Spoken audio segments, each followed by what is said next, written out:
نحن نتحدى أهل البدع والأهواء، أهل البدع العقائدية وأهل البدع السياسية، أن نقول بيننا وبينكم السلف، بيننا وبينكم الكتب. كان أحمد يقول أهل البدع بيننا وبينكم الجنائز. السلام عليكم ورحمة الله وبركاته. الحمد لله وحده والصلاة والسلام على من لا نبي بعده اما بعد.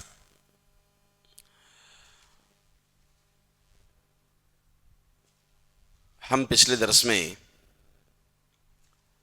جائز تبرک سے متعلق باتیں جانے تھے کہ کن کن چیزوں سے تبرک لے سکتے ہیں، شریعت نے کن کن چیزوں کی اجازت دی ہے، اور طریقہ تبرک لینے کا طریقہ کیا ہے، یہ بھی ہمیں حدیث سے واضح ہوا ہے۔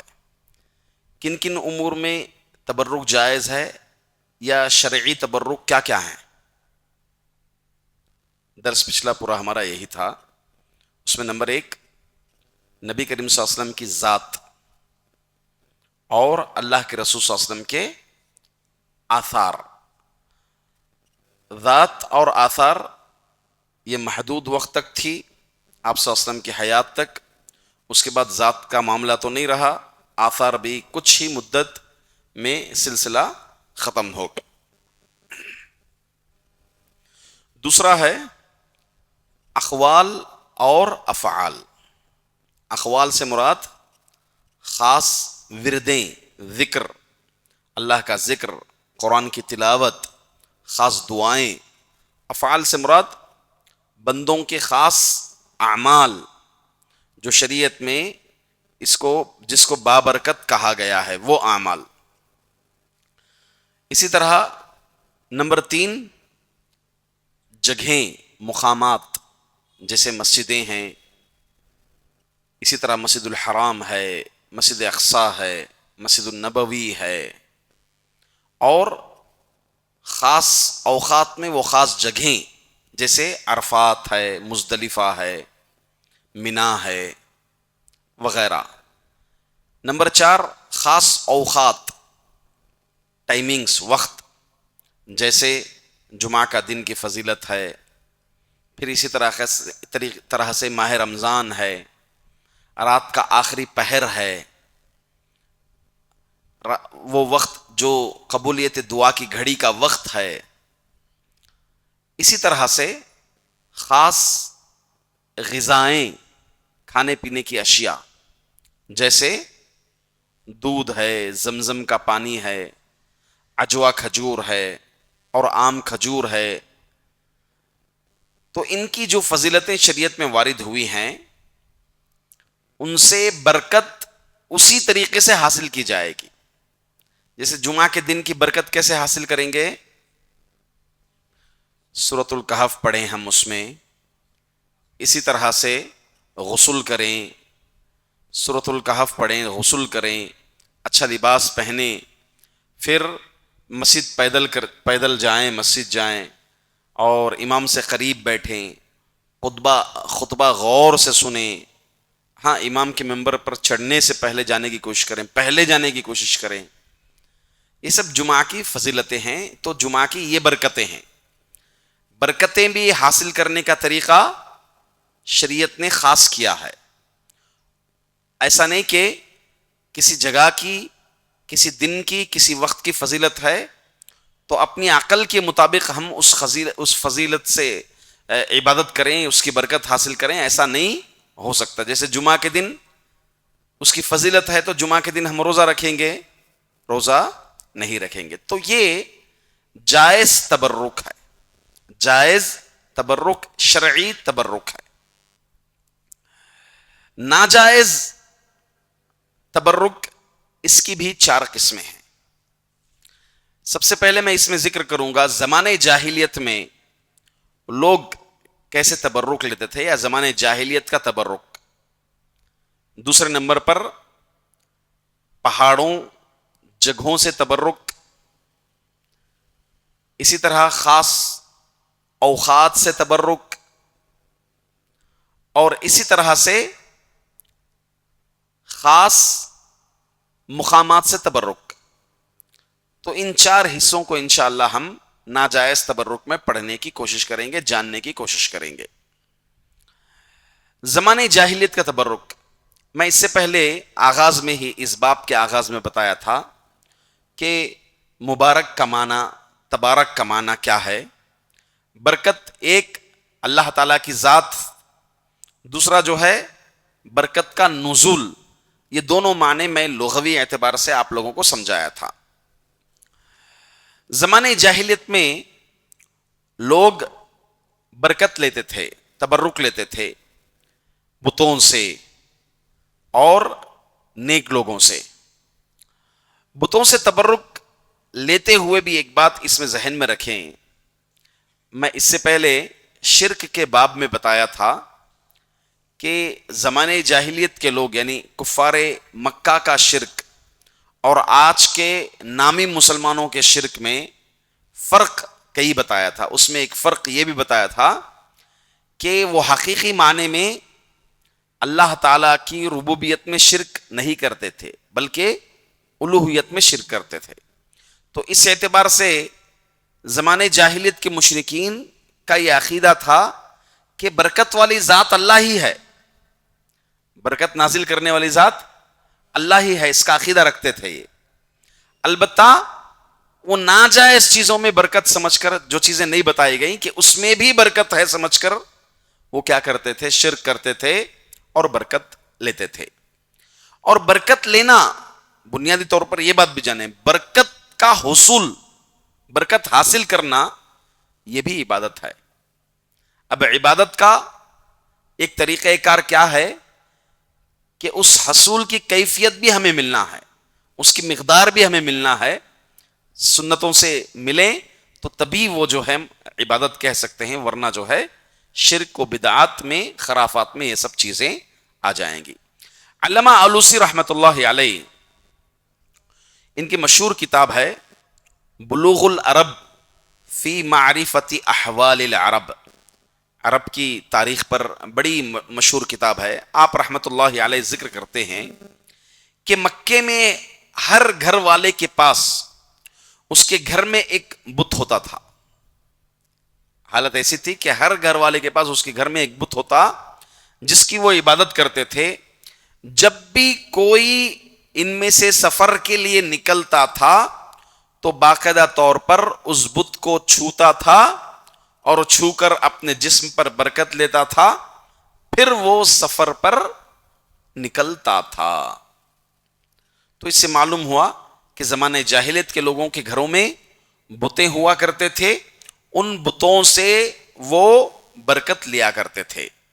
مزید آگے امام صالحی رحمۃ اللہ علیہ آپ نقل فرماتے ہیں کہ ایک واقعہ نقل فرماتے ہیں. بنو ملکان بن کنانہ بن خزیمہ، یہ قبیلہ، ان کے پاس ایک سعد نامی بڑا بت تھا. یہ قبیلے سعد ہی تھا. اس قبیلے میں ایک بت تھا، اس بت کو بھی کیا کہتے تھے لوگ؟ سعد کہا کہتے تھے. اس کا ایک آدمی، یعنی اس قبیلے کا ایک آدمی ایک مرتبہ اونٹوں کا ریوڑ لے کر آیا. یہ باقاعدہ طور پر جانوروں سے بھی برکتیں حاصل، جانوروں کو سامنے لا کر، بتوں کے سامنے لا کر برکت لیتے تھے. جیسے اس میں کیا عقیدہ ہوتا تھا ان کا کہ اس جانور سے نسل میں برکت آئے گی. یہ جانور کو اگر بت کے سامنے لے جائیں گے تو اس کے تھن یعنی دودھ میں برکت آئے گی. اس طرح کا عقیدہ ان لوگوں کا تھا. تو آپ رحمت اللہ علیہ فرماتے ہیں کہ یہ اونٹوں کا ریوڑ لے کر آیا تو لوگ اس بت پر کیا کیے تھے؟ ہوتا یہ تھا کہ خون وغیرہ سب نظر و نیاز چڑھاتے تھے. تو اس بت پر خون پڑا ہوا تھا. اس بت پر کیا پڑا ہوا تھا؟ خون پڑا ہوا تھا. تو اچانک یہ جیسے ہی اونٹوں کا ریوڑ لے کر کے آیا تو یہ جو خون پڑا ہوا تھا، وہ اونٹ جو چرنے والا تھا، وہ اونٹ اچانک سے بدک اٹھا اور ادھر ادھر بھڑک کر کے بھاگ گیا. اس انداز کو دیکھ کر کے، بت کے سامنے اس خون کو دیکھ کر کے، پڑا خون دیکھ کر اونٹ اچانک سے کیا کرا؟ بتکا اور وہاں سے ریوڑ سے بھاگ اٹھا. اب اس آدمی کو غصہ آیا, وہ غضبناک ہوا کہ بھئی میرا مال ضائع ہو گیا, میرا اونٹ اس بت کی وجہ سے بھاگ گیا. تو یہ غضبناک ہو کر, غصے میں آ کر, طیش میں آ کر اس نے کچھ اشعار کہے. انہی کو میں استدلال کرنا چاہ رہا ہوں. اتینا الی سعد لیجمع شملنا فشتتنا سعد فلا نحن من سعد. فرماتے ہیں ہم سعد یعنی بت کے پاس آئے کہ ہماری شیرازہ بندی ہو جائے, مگر فشتتنا سعد, مگر سعد نے ہمارا شیرازہ ہی بکھیر دیا. سعد سے ہمارا اب کوئی بھی تعلق نہیں ہے. پھر آگے دیکھیے, وَهَلْ سَعْدٌ إِلَّا صَخْرَةٌ بَطْنُوفَةٌ مِنَ الْأَرْضِ لَا يُدْعَى لَغْوٍ وَلَا رُشْدٍ. فرماتے ہیں سعد تو صرف زمین سے بلند ایک چٹان ہے, زمین سے بلند ایک چٹان ہے جس میں نہ کوئی بھلائی ہے نہ نقصان ہے, نہ کہ یہ کوئی بھلائی دیتا ہے اور نہ ہی یہ نقصان دیتا ہے. تو اس سے معلوم یہ ہوا کہ کفار مکہ, ایک بات یہ معلوم ہوئی کہ حقیقی معنی میں برکت والی ذات اللہ ہی کو سمجھتے تھے, اور یہ غلط زاویے یا غلط اختیارات اپنا لیے تھے جس کو وہ برکت سمجھتے تھے بتوں سے, اور وہ اسی طرح سے بتوں سے وہ برکت لیا کرتے تھے. اسی طرح سے ایک اور واقعہ امام شاطبی رحمۃ اللہ علیہ, واقعہ نہیں ایک استدلال اس میں ذکر کرتے ہیں. امام شاطبی رحمۃ اللہ علیہ اپنی کتاب الاعتصام کے اندر آپ ذکر فرماتے ہیں کہ صحابہ اکرام رسول اللہ صلی اللہ علیہ وسلم کے انتقال کے بعد ایک دوسرے سے, یعنی کسی بھی چیز سے, رسول اللہ صلی اللہ علیہ وسلم کی ذات وغیرہ سے, اور اسی طرح سے کسی دیگر آثار کو تلاش بھی نہیں کیا کرتے تھے. کون؟ صحابہ کرام تلاش بھی نہیں کیا کرتے تھے آثار کو. اس طرح سے وہ اسباب کو بھی, ان اسباب کا ذکر کرتے ہوئے امام شاطبی رحمۃ اللہ علیہ نے نقل فرمایا ہے. اور حضرت عمر بن الخطاب رضی اللہ عنہ بیعت الرضوان درخت تھا. بیعت الرضوان معلوم ہے؟ بیعت الرضوان کون سا درخت ہے؟ صلح حدیبیہ کے وقت جہاں صلح ہوئی تھی مسلمانوں اور مکہ مکرمہ, اہل مکہ اور مسلمانوں کے درمیان جو صلح ہوئی تھی, اس کو اس درخت کے نیچے, اس کو کیا کہتے ہیں؟ بیعت الرضوان کہا جاتا ہے. اس درخت کو حضرت عمر بن الخطاب رضی اللہ عنہ نے کٹوا دیا تھا.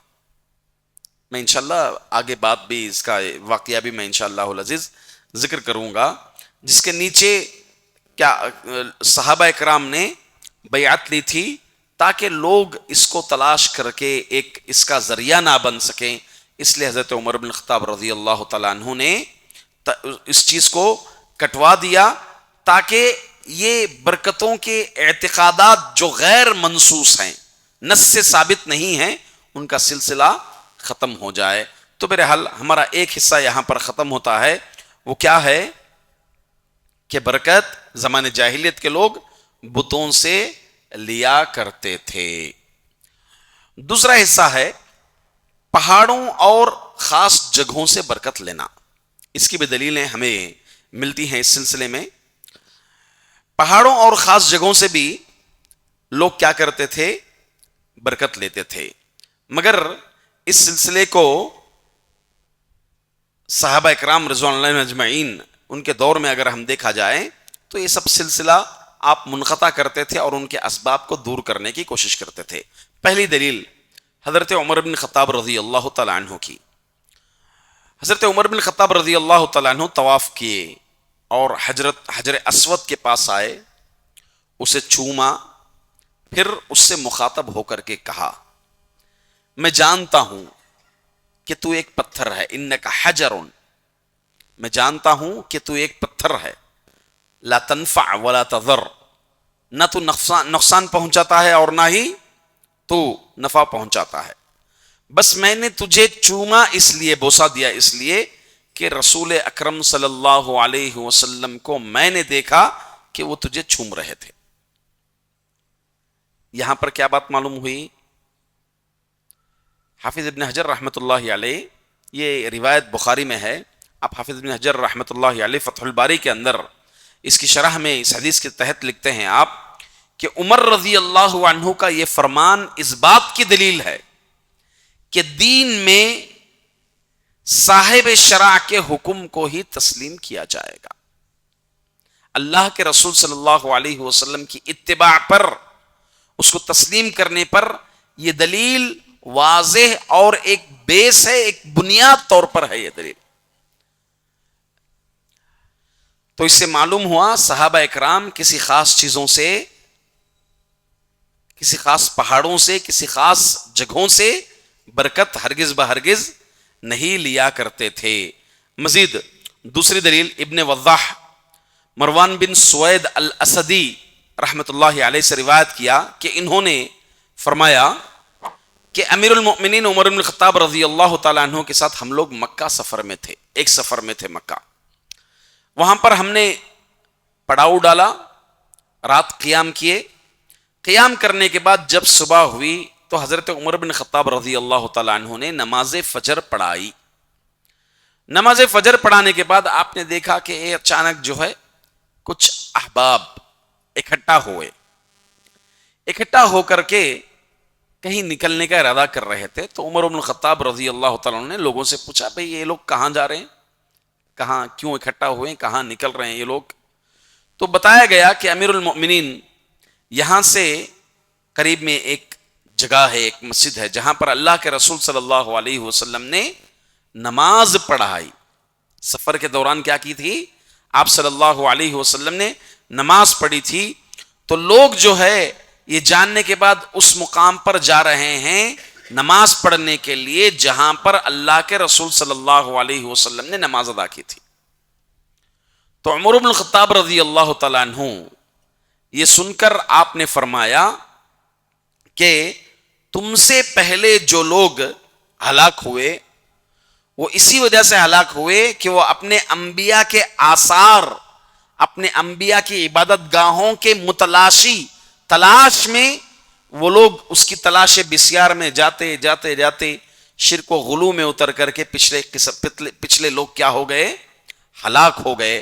لہذا تم میں سے کوئی خاص کر کے وہاں پر نہ جائیں تلاشنا، اگر کسی کو مل جائیں تو نماز پڑھ لیں، ورنہ جو ہے آپ قطعاً وہاں تلاش کر کے نہ جائیں.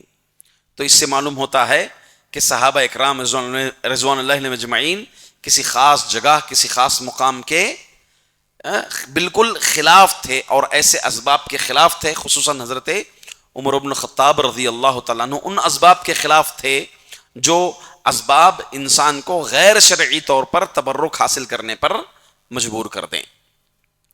تیسری ایک دلیل حضرت ابو ہریرہ رضی اللہ تعالیٰ عنہ کو مسند احمد کی تقریباً روایت ہے کہ ابو بصرہ الغفاری رضی اللہ عنہ سے ملاقات ہوئی. ابو ہریرہ رضی اللہ عنہ سے وہ جبل طور سے واپس لوٹ رہے تھے. امام البانی رحمۃ اللہ علیہ نے گرچہ جو ہے دیگر محدثین نے اس روایت پر کلام بھی کیا ہے، امام البانی رحمۃ اللہ علیہ اس کو حسن درجے پر لائے ہیں، شمار کیے ہیں، ذکر بھی فرمائے ہیں. تو ابو ہریرہ رضی اللہ عنہ سے ملاقات ہوئی. کہا کہ آپ کہاں سے آ رہے ہیں؟ کہا کہ میں کوہ طور سے آ رہا ہوں، وہاں پر میں نے نماز پڑھ کر آئی ہے کوہ طور پر خصوصاً جا کر. تو ابو بصرہ غفاری رضی اللہ عنہ نے فرمایا کہ اگر آپ کی مجھ سے ملاقات آپ کی پہلے ہوتی تو میں آپ کو وہاں جا کر نماز پڑھنے سے روکتا تھا، آپ کو میں وہاں نماز پڑھنے سے روکتا تھا. تو دیکھیں یہ ایک مسئلہ ہے کہ ابو ہریرہ رضی اللہ عنہ نے پڑھی تو یہ صحابی کا اپنا اجتہاد ہے، ایک صحابی کا اجتہاد ہے، ورنہ اجتماعی طور پر یا یہ کہہ لیں اتفاقی طور پر علماء نے اتفاق بھی ذکر کیا ہے. صحابہ سب اس بات پر متفق تھے کہ وہ اللہ کے رسول صلی اللہ علیہ وسلم کے آثار وغیرہ کے کہیں بھی اعتبار سے، کسی بھی اعتبار سے وہ متلاشی نہیں تھے. اس پر اتفاق بھی کیا ہے، اجماع بھی صحابہ اکرام رضوان اللہ اجمعین کا اس پر منقول ہے. پھر آپ نے فرمایا کہ آپ نے یہ روایت نہیں سنی، لا تشد الرحال الا لثلاث، 3 جگہوں کے علاوہ کوئی اور جگہ پر سفر کی نیت سے، زائد ثواب کی نیت سے سفر نہیں کیا جا سکتا. وہ کون سی ہیں 3 جگہیں؟ مسجد الحرام، مسجد النبوی اور مسجد اقصی. الغرض اس کا جواب ہم یہی دیں گے کہ ابو ہریرہ رضی اللہ عنہ کا یہ آپ کا ایک عمل رہا ہے، مگر صحابہ اکرام عموماً متفقہ طور پر اس کے قائل نہیں تھے۔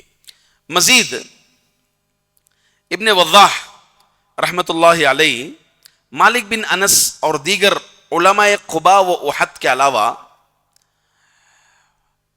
مسجد قباء، یہ مقام قباء اور احد کے علاوہ کسی بھی مسجدوں اور کسی بھی آثار کی زیارتوں کو ناپسند کرتے تھے۔ آپ نے اس کو باقاعدہ طور پر نقل فرمایا ہے اور اس میں اجماع بھی نقل فرمایا ہے۔ حتیٰ کہ تابعین سفیان ثوری رحمت اللہ علیہ، آپ بیت المقدس داخل ہوئے، بیت المقدس میں آپ مسجد اقصی میں نماز ادا کیے، اور آپ نے وہاں پر جہاں انبیاء نماز پڑھے تھے ان کے آثار وغیرہ کوئی تلاش نہیں کیے۔ کون؟ سفیان ثوری رحمت اللہ علیہ۔ اسی طرح سے ان کے متبعین بھی وہاں پر گئے، جیسے سفیان رحمت اللہ علیہ نے کیا، بس اتنا ہی عمل وہاں پر کیا۔ اسی طرح امام وکیع رحمت اللہ علیہ بھی وہاں گئے اور اتنا ہی عمل کیا کہ وہاں مسجد اقصی میں 2 رکعات نماز پڑھی، اس کے علاوہ اور آپ نے مزید کچھ نہیں کیا۔ دیکھیں مدینہ منورہ میں عموماً سفر کی جو نیت ہوتی ہے زائد ثواب کی نیت سے، صرف وہ مسجد النبوی ہی کا قصد ہونا چاہیے، تاکہ علماء نے یہ تک بدعت قرار دیا ہے اگر کوئی نبی اکرم صلی اللہ علیہ وسلم کی قبر پر بھی، اللہ کے رسول صلی اللہ علیہ وسلم کی قبر پر زیارت کی نیت سے آتا ہے تو یہ بھی اس کے لیے قطعاً صرف اس لیے سفر کرتا ہے کہ اللہ کے رسول صلی اللہ علیہ وسلم کی قبر کی زیارت وہاں پر کریں، تو قطعاً اس کے لیے، یا روضہ کی زیارت کی خاطر وہ آتا ہے تو قطعاً اس کے لیے درست نہیں ہے، جائز بھی اس کے لیے نہیں ہے۔ مدینہ منورہ کی 5 ہی مسنون زیارتیں ہیں، مسنون زیارتیں 5 ہیں، مسنون جو سنت سے ثابت ہیں، جس کے کرنے پر ثواب ہے، مگر ارادہ اس میں اول کیا ہونا ہے؟ مقدم مسجد النبوی۔ اگر آپ چلے گئے تو وہاں پر دیگر زیارتیں کرنا ہے۔ کیا کیا ہیں؟ روضہ، غرقد، بقیع الغرقد، ہاں جنت البقیع نہیں، بقیع الغرقد۔ نمبر 3 شہداء احد۔ نمبر 4 مسجد قباء۔ یہ 4 پلس مسجد النبوی کی نماز، یہ 5 کے علاوہ مزید 6 مسنون زیارت نہیں ہے۔ البتہ آپ دیگر جو بھی زیارتیں جائیں گے وہ یہ کہہ لیں ایک ہسٹوریکل تاریخی صورتحال میں آپ جو ہے وہاں پر جائیں گے، جیسے مسجد احزاب ہے، یا مسجد سبع المساجد بھی کہتے ہیں اس کو، مسجد قبلتین ہے، اور دیگر کئی امور ہیں، تو وہاں اگر جو زیارت ہوگی وہ بس ایک تاریخی پہلو پر وہاں کی زیارت ہوگی، ورنہ خصوصی اعتبار سے ثواب کی اس سے جو ہے ہرگز بہرگز زیارت نہیں ہونا چاہیے۔ اسی طرح واضح اور دلیل ایک یہ بھی ہے جس میں اللہ کے رسول صلی اللہ علیہ وسلم کی وہ روایت جس میں آپ صلی اللہ علیہ وسلم آخری وقت بھی آپ نے فرمایا کہ تم میری قبر کو سجدہ گاہ نہ بنانا، اور تم مجھ پر درود بھیجنا، تم جہاں کہیں بھی ہو تمہارا درود مجھ تک پہنچایا جاتا ہے۔ اس روایت کو لے کر کے بہت سی کھلبل لوگ جو ہے مچاتے ہیں، اور اس میں اللہ کے رسول صلی اللہ علیہ وسلم کو یہ ثابت کرنے کی کوشش کرتے ہیں کہ اللہ کے رسول صلی اللہ علیہ وسلم دیکھیں، آپ سنتے ہیں، آپ تک جو آپ زندہ ہیں، آپ باحیات ہیں، آپ بس آرام فرما رہے ہیں، اس طرح کی باتیں جو ہے اس سے استدلال کرتے ہیں، جبکہ روایت یہ خود بلکہ جو ہے دوسری روایت اور وضاحت کے ساتھ کہہ رہی ہے۔ اللہ کے رسول صلی اللہ علیہ وسلم فرماتے ہیں ان للہ ملائکۃ سیاحین یبلغنی من امتی السلام، میری اللہ تعالیٰ کے کچھ فرشتے ہیں جو یہاں گھومتے رہتے ہیں، وہ مجھ تک سلام پہنچاتے ہیں، مجھ تک سلام پہنچاتے ہیں۔ تو معلوم یہ ہوا کہ اللہ کے رسول صلی اللہ علیہ وسلم ڈائریکٹ سلام سنتے نہیں ہیں، بلکہ اللہ تعالیٰ جیسے فرشتوں کو مقرر کاموں پر لگائے ہیں، اللہ تعالیٰ کے حکم سے فرشتے جو اللہ کی عبادت میں لگے ہوئے ہیں، اس میں سے بعض وہ فرشتے ہیں جو صرف اور صرف اللہ کے رسول صلی اللہ علیہ وسلم تک سلام کو پہنچاتے ہیں۔ یہ روایت اور دیگر روایات یہ بتاتی ہیں کہ صحابہ اکرام بالکل اس کے مخالف تھے۔ ابھی سوال یہ ہے کہ ایک حدیث ہے، حدیث عتبان، بدری صحابی تھے، انصاری صحابی تھے رضی اللہ عنہ، ان کی ایک روایت مشہور ہے، آپ لوگوں نے سنا ہوگا، بخاری شریف کی روایت ہے۔ وہ روایت کیا ہے کہ آپ رضی اللہ عنہ اللہ کے رسول صلی اللہ علیہ وسلم کے پاس آئے، وہ فرماتے ہیں کہ وہ ایک مسجد کے امام تھے، مسجد میں امامت کرتے تھے، لوگوں کو نماز پڑھاتے تھے۔ ان کی آنکھوں کی بینائی کمزور ہو گئی تھی، اگر کبھی برسات ہو جاتا تو جہاں وہ نماز پڑھاتے تھے لوگوں کو، وہ اور ان کے گھر کے درمیان ایک پر نالا جو ہے بھر جاتا تھا، جس کی وجہ سے وہ نماز کو وہاں تک پڑھانے کی طاقت نہیں رکھتے تھے، جا نہیں سکتے تھے۔ تو لہٰذا انہوں نے خواہش ظاہر کی کہ میں اپنے گھر پر ہی نماز پڑھاؤں، اپنے گھر پر ہی اپنے اہل خانہ وغیرہ لوگوں کو لے کر کے میں نماز پڑھاؤں۔ اس لیے اللہ کے رسول صلی اللہ علیہ وسلم نے درخواست کی کہ اللہ کے رسول صلی اللہ علیہ وسلم آپ ہمارے مصلی پر آ کے آپ نماز پڑھ دینا، تاکہ میں اس مقام پر لوگوں کو نماز پڑھا سکوں۔ تو اس سے بعض لوگ استدلال یہ لیتے ہیں، غلط استدلال، جو کہ بالکل سلف صالحین کے، ہمارے منہج سلف کے خلاف ہے اور فہم سلف کے خلاف ہے۔ وہ یہ لیتے ہیں کہ دیکھو اللہ کے رسول صلی اللہ علیہ وسلم کی ذات سے، آپ صلی اللہ علیہ وسلم کے آثار سے جو اللہ کے رسول صلی اللہ علیہ وسلم نے نماز پڑھی، وہاں اس جگہ سے برکت لی گئی، جبکہ جو ہے روایت ہی میں ہمیں جوابات مل جائیں گے، روایت ہی میں ہمیں جوابات مل جائیں گے۔ پہلی بات، آپ نے نماز پڑھنے کی درخواست کس لیے کی؟ برسات کی وجہ سے اور آپ کے آنکھوں کی بینائی کمزور ہونے کی وجہ سے۔ برسات اگر آئے اور پرنالا بھرنے کی وجہ سے میں نماز کے لیے وہاں نہیں جا سکتا، بلکہ میں نماز یہاں پڑھوں گا، ایک بات یہ ہے۔ دوسری بات یہ ہے، وقت ضرورت گھر پر باجماعت نماز پڑھ سکتے ہیں۔ جماعت اگر آپ، اصل ایک مسئلہ ہے، فقہی مسئلہ، کہ نماز مسجد امپورٹنٹ ہے یا جماعت امپورٹنٹ ہے، ایک مسئلہ ہے، فقہی مسئلہ ہے، اس کی وضاحت۔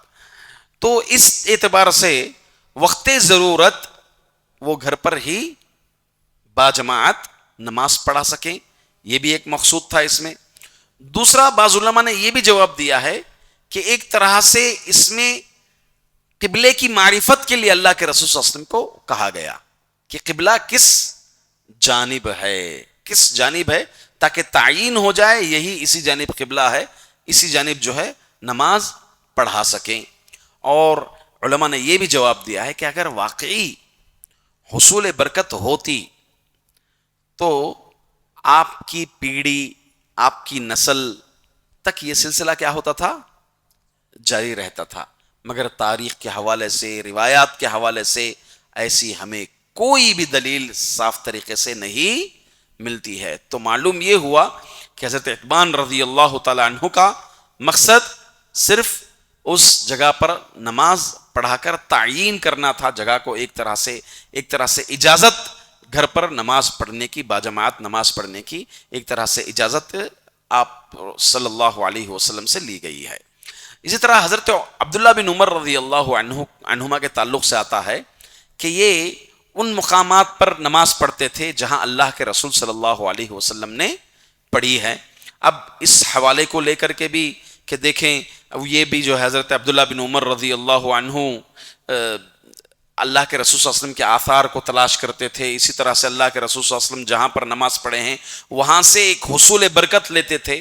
تو یہ جو ہے اس کا ہم جواب دیں گے کہ عبداللہ بن عمر رضی اللہ عنہما کہیں بھی اس مقصد سے سفر نہیں کیا۔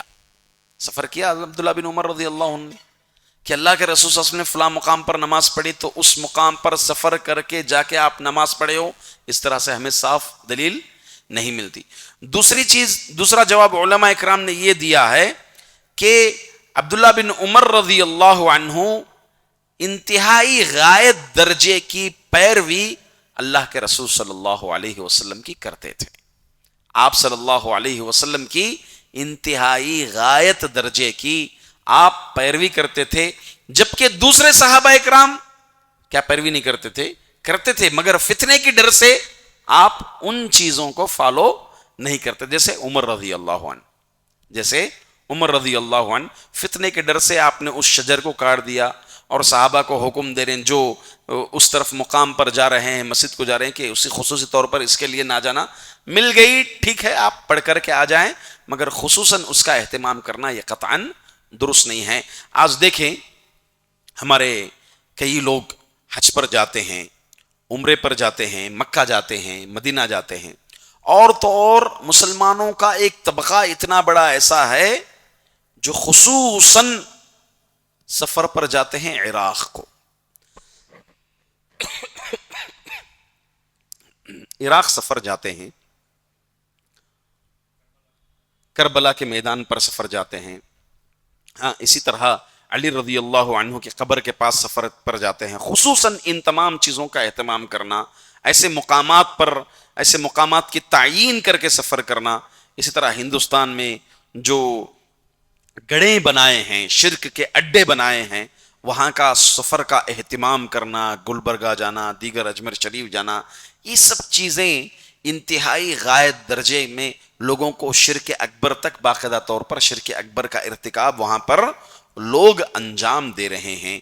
اب ہم جو شرعی طریقے بتائے تھے وہی شرعی طریقے ہیں، اور حصول برکت کا طریقہ بھی وہی طریقہ ہے جو شریعت سے منسوس ہو، ثابت ہو، قرآن و حدیث سے، وہی ایک ذریعہ ہو سکتا ہے۔ اسی طرح مکہ اور مکرمہ میں خصوصاً کہاں کہاں جاتے ہیں؟ ایک غار ہرا جاتے ہیں، وہاں پر لوگ جاتے ہیں، نمازیں پڑھنا شروع کر دیتے ہیں، جبکہ غار ہرا اگر آپ کو جانا ہے ایک تاریخی پہلو سے جا سکتے ہیں، آپ تاریخی ناحیے سے جا سکتے ہیں آپ، ورنہ وہاں عبادت کے لیے، نماز کے لیے خاص جانا، وہاں کی مٹی چھونا، وہاں کی جگہوں کو چھونا، یا پھر وہاں پر کچھ لوگ یہ کرتے ہیں کہ ستو باقاعدہ طور پر بنا کر جاتے ہیں، پانی لے کر جاتے ہیں، عصر سے مغرب تک وہاں پر رکتے ہیں، اعتکاف کرتے ہیں، یہ سب انجام، یہ سب کام کیا ہیں؟ ایسے کام ہیں جو شریعت سے ثابت نہیں ہیں۔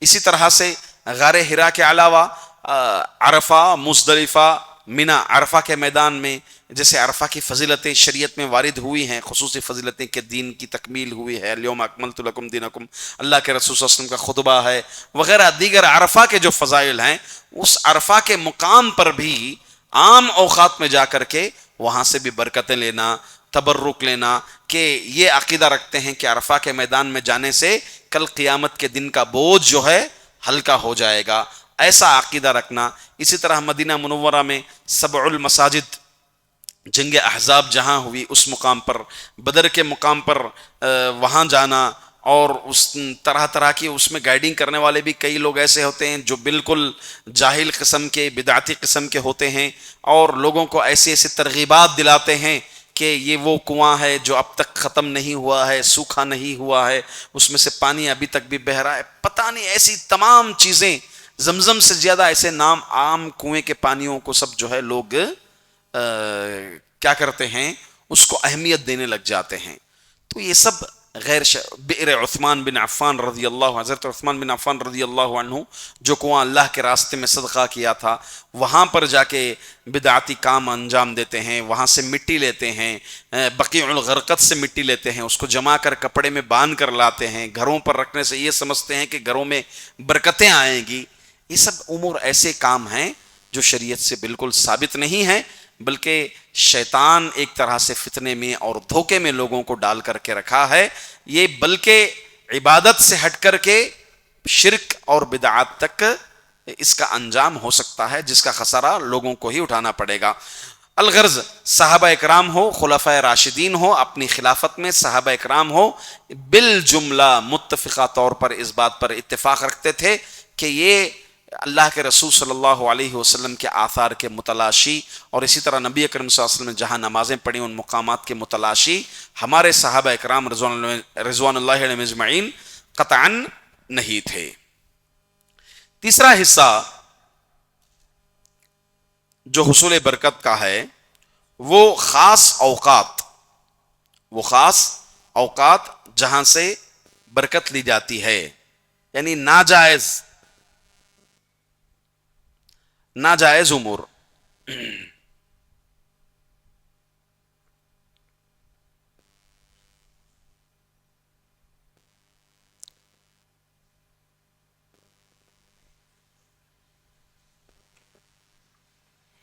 خاص اوقات جیسے اللہ کے رسول صلی اللہ علیہ وسلم کی پیدائش کا دن، اسی طرح سے معراج کی رات کو خاص کرنا، معراج کی رات کو خاص کرنا، اس کو خاص کر کے اس میں خاص عبادت انجام دینا، اس دن خصوصیت کے ساتھ روزہ رکھنا، یہ سب غیر شرعی طریقے ہیں۔ ابھی ہم دیکھیں گے یہ جتنے بھی اہل بدعات وہ غلو آمز افراد ہیں، ان کی جو بدعات ہیں یہ کسی بھی طرح سے دین سے تعلق نہیں رکھتے ہیں۔ اب چونکہ اب قریب 9 ربیع الاول آنے والی 9 ربیع الاول ہے، خصوصاً اس کا اہتمام کرتے ہیں اللہ کے رسول صلی اللہ علیہ وسلم کی پیدائش کی نسبت کر کے، خصوصاً اس کا اہتمام کرتے ہیں کہ اس دن جشن مناتے ہیں اور طرح طرح کی بدعات جلوس نکالتے ہیں، طرح طرح کے بدعات وہ انجام دیتے ہیں۔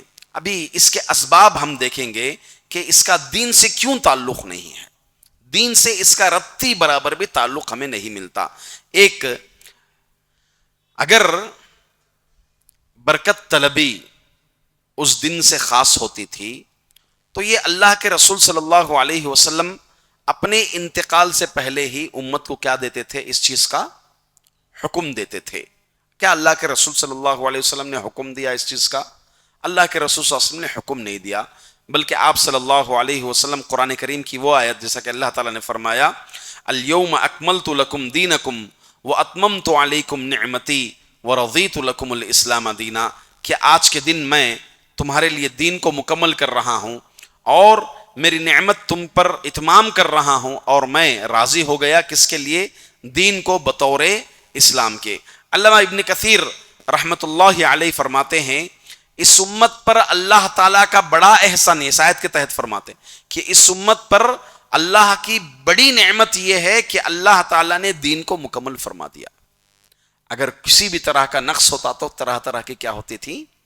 بدعات ہوتی، لوگ طرح طرح کی باتیں نکالتے، طرح طرح کی باتیں نکالتے، تو اس طرح سے افراط تفریط اور تغیر و تبدل ہو کر کے دین کے ساتھ بہت بڑا کھلواڑ ہوتا۔ تو یہ اللہ تعالیٰ کی بہت بڑی نعمت ہے اس امت پر کہ اللہ تعالیٰ نے دین کو کیا کیا ہے؟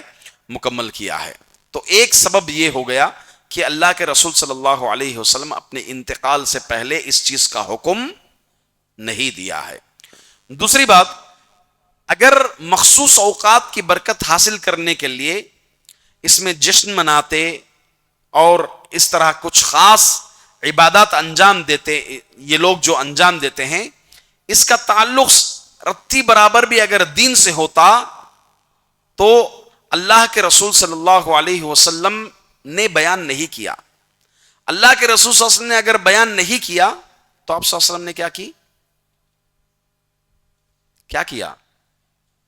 یہ جشن منانا دین سے تعلق ہے اس کا، اللہ کے رسول صلی اللہ علیہ وسلم نے حکم دیا نہیں دیا ہے، اب یہ لوگ منا رہے ہیں دین کہہ کر کے، تو کیا مطلب ہو گیا؟ یعنی یہ ان کا عمل گرچہ وہ زبانی نہ کہیں، ان کا یہ عمل بتا رہا ہے کہ اللہ کے رسول صلی اللہ علیہ وسلم نے دین کو پہنچانے میں خیانت کی ہے۔ اللہ کے رسول صلی اللہ علیہ وسلم نے دین کو پہنچانے میں خیانت کی ہے، جبکہ اللہ کے رسول صلی اللہ علیہ وسلم نے کیا فرمایا؟ اپنے صحابہ سے مخاطب ہو کر فرمایا عرفہ کے خطبوں میں وَأَنْتُمْ تَسْأَلُونَ عَنِّي فَمَا أَنْتُمْ قَائِلُونَ قَالُوا نَشْهَدُ أَنَّكَ قَدْ بَلَّغْتَ رِسَالَتَكَ رَبَّكَ وَأَدَّيْتَ وَنَصَحْتَ لِأُمَّتِكَ وَقَضَيْتَ الَّذِي عَلَيْكَ فَقَالَ بِإِصْبِعِ السَّبَابَةِ يَرْفَعُهَا إِلَى السَّمَاءِ اللَّهُمَّ اشْهَدْ اللَّهُمَّ اشْهَدْ۔ اللہ کے رسول صلی اللہ علیہ وسلم اپنی امت کو عرفے کا خطبہ دیا، آپ نے کہا اگر تم سے کل قیامت کے دن پوچھا جائے گے تو تم لوگ کیا جواب دو گے کہ میں نے دین کو پہنچا دیا ہے، آپ کے پاس نہیں پہنچا دیا ہے، یا اس دین کو پہنچانے میں آپ کے ساتھ رتی برابر خیانت کی ہے، تو آپ کیا جواب دیں گے؟ تو تمام کے تمام لوگوں صحابہ اکرام نے جواب دیا نشہد انک قد بلغت رسالات، ہم گواہی دیتے ہیں کہ آپ نے اپنے رسالت کو پہنچا دیا ہے، تمہارے رب کی امانت کو آپ نے پہنچا دیا ہے، اس کو ادا کر دیا ہے، اپنی امت کو آپ نے رہنمائی کر دیا ہے، نصیحت کر دی ہے۔ اور پھر اللہ کے رسول صلی اللہ علیہ وسلم اپنی انگلی سبابہ اٹھائے اوپر اور آسمان کی طرف کیا اور کہا اللہم اشہد اللہم اشہد اللہم اشہد، اے اللہ تو گواہ رہے اس بات پر، اے اللہ تو اس بات پر گواہ رہے۔ تو معلوم یہ ہوا کہ ہمارے اس عمل کا انجام، ہمارے اس عمل، یہ عمل ہمیں دکھا رہا ہے کہ اللہ کے رسول صلی اللہ علیہ وسلم نے خیانت کی ہے آپ کے ساتھ، جبکہ اللہ کے رسول صلی اللہ علیہ وسلم کا معاملہ حدیث میں صاف ہے، آپ صلی اللہ علیہ وسلم کا سیرت ہمارے سامنے صاف ہے۔ اسی طرح اللہ کے رسول صلی اللہ علیہ وسلم نے فرمایا یہ کام جو ہمارے دین میں سے نہیں ہے وہ کیا ہوگا؟ بدعت ہوگا۔ آپ صلی اللہ علیہ وسلم نے فرمایا من عمل عملا لیس علیہ امرنا فہو رد، جو کوئی ایسا کام کرے جو ہمارے دین میں سے نہیں، ہمارے طریقے میں سے نہیں ہے، وہ کیا ہے؟ رد کر دیا جائے گا، اس کو دھتکار دیا جائے گا اس عمل کو۔ ان احسن الحدیث کتاب اللہ واحسن الہدی ہدی محمد صلی اللہ علیہ وسلم وشر الامور محدثاتها وکل محدثۃ بدعہ وانما توعدون لآت وما انتم بمعجزین۔ اللہ رب العزت کا یہ ارشاد اللہ کے رسول صلی اللہ علیہ وسلم نے فرمایا۔ مزید ایک حدیث میں فرمایا وَأَيْمَ اللَّهِ لَقَدْ تَرَكْتُكُمْ عَلَى مِثْلِ الْبَيْضَاءِ لَيْلُهَا وَنَهَارُهَا سَوَاءٌ، اللہ کی قسم میں تمہیں ایک ایسی تابناک شاہراہ پر چھوڑا ہوں جس کی رات بھی دن کی طرح واضح ہے اور روشن ہے۔ یہ ہو گئے تین اسباب۔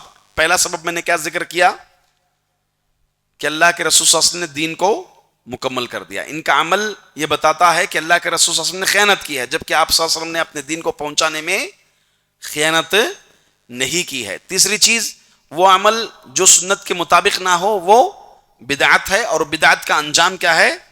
بدعت رد کر دی جائے گی۔ جو ہمارے دین کے مطابق کوئی عمل نہ ہو وہ عمل رد کر دیا جائے گا۔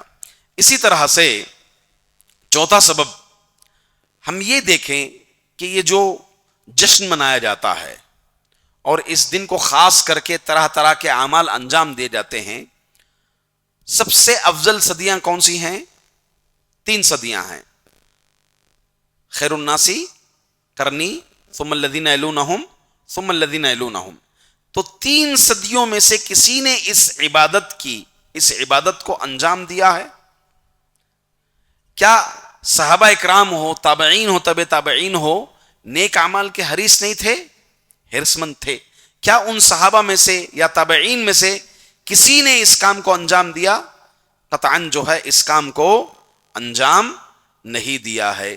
تو اس اعتبار سے یہ صحابہ کی سنت کے اور صحابہ کے طریقے کے بھی خلاف ہے، جیسا کہ اللہ کے رسول صلی اللہ علیہ وسلم نے فرمایا قد ترکتکم علی البیضاء لیلها کنہارها لا یزیغ عنها بعدی الا ہالک۔ پھر فرمایا من یعش منکم فسیرا اختلافا کثیرا فعلیکم بما عرفتم من سنتی وسنت الخلفاء الراشدین المہدیین عضوا علیہا بالنواجذ وعلیکم بالطاعہ وَإِنْ عَبْدًا حَبَشِيًّا فَإِنَّمَا الْمُؤْمِنُ كَالْجَمَلِ الْأَنْفِ حَيْثُمَا قید انقاد۔ اللہ کے رسول صلی اللہ علیہ وسلم نے فرمایا میں تمہیں ایک واضح شریعت پر چھوڑ کر جا رہا ہوں جس کی رات بھی دن کی طرح ہے۔ پھر آپ نے فرمایا جو کوئی میرے بعد زندہ رہے گا وہ عنقریب بہت سے اختلافات کو دیکھے گا، ایسی صورت میں تم خلفائے راشدین کی سنت کو مضبوطی سے تھام لو اور تم اطاعت کرو، گرچہ تمہارے اوپر امیر کون مقرر ہو، حبشی غلام ہی کیوں نہ تمہارے پاس امیر مقرر ہو، تم اس کی اطاعت ضرور ضرور کرنا۔ اور اسی طرح سے ایک مومن کی مثال اس شتر مرغ کی طرح ہے جو جدھر کھینچا گیا ہے ادھر چلا گیا، ایسا قطعاً نہیں ہونا چاہیے، بلکہ اعتصام بالکتابی والسنہ ہونا چاہیے۔ اور اگر اس کو باندھ بھی دیا جائے تو قرآن اور حدیث جدھر بلاتی ہے ادھر ہی اس کا رخ ہونا چاہیے، دیگر امور کی طرف اس کا رخ قطعاً نہیں ہونا چاہیے۔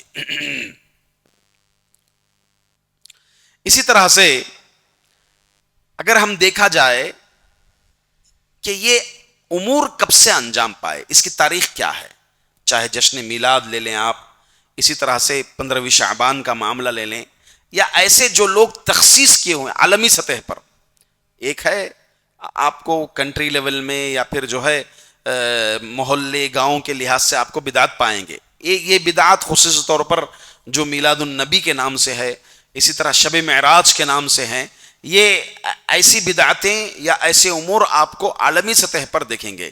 تو عالمی سطح پر بھی اگر ہم اس کو دیکھا جائیں تو یہ وجود پہلی صدیوں میں نہیں تھا. اس کا وجود کب آیا؟ باطنیہ کا بڑا ہی مقبوح ترین فرقہ، خصوصی طور پر بنو عبید القداح، جو فاطمیوں کے نام سے موسوم تھا. دراصل اس فرقے کو اگر دیکھا جائے تو یہ فرقہ، ان کا اصل دادا وغیرہ سب مجوسی تھا. انہوں نے فاطمیین کا نام لیا، اپنے آپ کو فاطمی کہنے لگے، جبکہ حقیقت میں عربی النسل نہیں تھے. عربی النسل نہیں تھے، یہ عربی نسل نہیں تھے، بلکہ ایک مجوسی آگ کے پرستش پجاری تھے. یہ لوگ آئے اور آ کر کے انہی سے اس بدعت کا ارتکاب ہوا، جس کو امام ذہبی رحمۃ اللہ علیہ نے نقل فرمایا ہے اپنی کتاب میں کہ سب سے پہلے اس عمل کو انجام دینے والا تمام محققین کا بھی اس بات پر اتفاق ہے کہ عبید اللہ المہدی علوی، یہ آدمی کیا نام بتایا میں اس سے پہلے جو بتایا، عبید القداح، یہ آدمی تھا. عبید القداح یہ آدمی ہی سب سے پہلے اس کام کو انجام دیا ہے. اور خصوصاً آپ اگر دیکھیں گے وہ دور جو تقریباً 600 کے بعد کا دور، تقریباً امت کے زوال کا دور رہا ہے. امت کے زوال، فتنے ایک طرح سے خوب طرح سے پھیلنا شروع ہو گئے تھے. اس دور میں ایسی بدعات کو، ایسے کاموں کو انجام دیا گیا. محمد صلی اللہ علیہ وسلم کی محبت کے نام پر، ان کی پیدائش کے نام پر سب سے پہلے عید میلاد النبی یہیں پر منائی گئی، یہی لوگ سب سے پہلے منائے گئے. قاضی ابو بکر الباقلانی رحمۃ اللہ علیہ لکھتے ہیں مہدی عبید اللہ خبیث قسم کا باطنی آدمی تھا. یعنی باطنی کس کو بولتے ہیں؟ دل میں، باطن میں کفر کو چھپائے رکھے، اس کو باطنی کہتے ہیں. دین اسلام کے خاتمے کا حریص تھا. یحرص علی خاتمت الدین، وہ دین کے خاتمے کا بہت بڑا حریص تھا. بہت سارے علماء فقہا کو یہ قتل کر دیا تھا تاکہ لوگ جو ہے گمراہ ہو سکے. اور یہ کہتا تھا قتل کرنے کے بعد، اس کی سوچ تھی کہ دیکھیں اللہ تعالیٰ دین کو ختم کرنے کا جو اللہ کے رسول صلی اللہ علیہ وسلم نے کیا فرمایا، علماء کو جیسے جیسے علماء ختم ہوں گے تو کیا ہوگا، دین کم ہوتے جائیں گا. تو اس کے تحت جو ہے یہ علماء فقہا کو اس نے قتل کیا تھا. اور اسی طرح سے شیعیت کا پرچار اسی نے کیا تھا. سب سے پہلے شیعیت کا پرچار بھی یہی آدمی کیا تھا. الغرض یہ سب چیزیں کہاں سے لی گئی ہیں؟ اسی سے لی گئی ہیں، اس فاطمی اپنے آپ کو منسوب کرنے والے شخص کی طرف سے، اور اس فرقے اور اس طرح کی فکر رکھنے والے افراد سے یہ سب چیزیں لی گئی ہیں. اسی طرح سے ایک چھٹا سبب بھی ہم دیکھیں، یہ اللہ کے رسول صلی اللہ علیہ وسلم کی پیدائش کے نام پر جشن، یہ ایک طرح سے عیسائیوں کی مشابہت ہے. یہ برتھ ڈے، پیدائش کا جنم دن منانا، یہ سب کس کا طریقہ ہے؟ یہ عیسائیوں کا طریقہ ہے. من تشبہ بقوم، جی من تشبہ بقوم فہو منہم، جو کوئی ایسا کام کریں جو ہمارے دوسروں کی تشبیہ اختیار کریں عبادت میں، یہ انہی میں سے ہے. جبکہ ہماری شریعت مطہرہ کا اگر آپ مطالعہ کریں گے تو ہماری شریعت نے عبادات میں، عادات میں، ان تمام امور میں یہودیوں کی، نصارہ کی مخالفت کا حکم دیا گیا. دیکھیں اللہ کے رسول صلی اللہ علیہ وسلم کی حدیث ہے، آپ لوگ جوتوں میں نماز پڑھو، کیونکہ یہودی جوتوں میں نماز نہیں پڑھتے. سحری کرو، یہودی سحری نہیں کرتے ہیں. اللہ کے رسول صلی اللہ علیہ وسلم نے ترغیب دلائی ہے. ہاں، مونچھ چھوٹی کرو، عادات ہیں، مونچھ چھوٹی کرو اور داڑھی کو بڑھاؤ، کیونکہ یہ ایک آتش پرست فرقہ، مجوسی فرقہ یہ ایسا ہے جو مونچھوں کو بڑی رکھتا ہے. تو یہ شریعت مطہرہ جو ہے ان کی مخالفت. روزے کے تعلق سے آپ نے کہا کہ یہ تو زیادہ حقدار ہم ہیں روزہ رکھنے کے 10 محرم کے، لہٰذا اگلے سال اگر میں زندہ رہوں تو 9 اور 10 کو رکھوں گا تاکہ یہودیوں کی مخالفت ہو جائے. اسی لیے علماء اکرام کے اس میں تین طبقات ایک طرح سے ذکر کرتے ہیں، کیونکہ اس روزے سے مقصود مخالفت ہے تو 10/11 کو بھی رکھ سکتے ہیں، یہی دلیل ہے، مقصود مخالفت کے تحت 10/11 کا بھی ذکر کرتے ہیں۔ الغرض اگر کوئی عید میلاد النبی منائے تو سیدھی سی بات ہے یہ ایک طرح سے عیسائیوں کی مشابہت ہو جائے گی۔ اسی طرح ساتواں سبب یہ ہے کہ اللہ کے رسول صلی اللہ علیہ وسلم آپ کی پیدائش دن پر، جنم دن پر اس طرح کی خوشی بنانا یا پھر جشن منانا، یہ رسول اللہ صلی اللہ علیہ وسلم سے مرتبط مخصوص قسم کے واقعات جو بالکل پیش نہیں آئے اس کی طرف جو منسوب کرتے ہیں، اسی لیے اللہ کے رسول صلی اللہ علیہ وسلم نے حکم کیا کہ ایسی چیزیں غلو تک کھینچ لے جاتی ہیں۔ کہاں تک کھینچ لے جاتی ہیں؟ غلو تک کھینچ لے جاتی ہیں۔ اسی غلو سے نبی اکرم صلی اللہ علیہ وسلم نے ڈرایا تھا اپنی امت کو، کیا کہا؟ لا تطرونی کما اطرت النصارى ابن مریم فانما انا عبد فقولوا عبد اللہ ورسولہ۔ آپ فرماتے ہیں کہ میرے متعلق تم حد سے تجاوز مت کرو، غلو مت کرو، لا تطرونی، جس طرح سے نصارہ ابن مریم کے بارے میں غلو کیا تھا۔ کیا غلو کیا؟ اعوذ باللہ، ثالث ثلاثہ، فانما انا عبد، میں اللہ کا بندہ ہوں، مجھے اللہ کا بندہ اور اللہ کا رسول کہہ کر کے تم پکارا کرو۔